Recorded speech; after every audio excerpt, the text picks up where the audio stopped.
नमस्ते प्रणाम। हम भोजपुरी गायक शशिलाल यादव और हमारा अलबानी 3/12/2023 बेतिया जिला के रानी पकड़ी गांव में मनु शर्मा जी के दरवाजा पे परदेसी म्यूजिकल जागरण ग्रुप के माध्यम से और हमारे मित्र हमारे भाई मंजीव परदेसी के माध्यम से, तो आप सब ज़्यादा से ज़्यादा संख्या में आई और प्रोग्राम का आनंद उठाएं। जय माता दी, धन्यवाद, थैंक यू।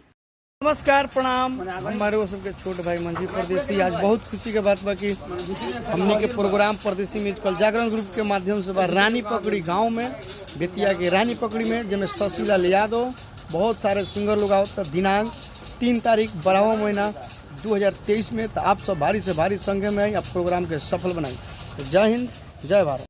नमस्ते, नमस्कार, प्रणाम, मैं भोजपुरी गायिका नंदिनी दास और मैं आ रही हूँ 3 दिसंबर को बेतिया जिला रानी पकड़ी गांव में मनु शर्मा जी के द्वार पर। तो आप लोग ज़्यादा से ज़्यादा संख्या में आए और मेरे प्रोग्राम का आनंद लें। और मैं आ रही हूँ जिला गोरखपुर से, तो आप लोग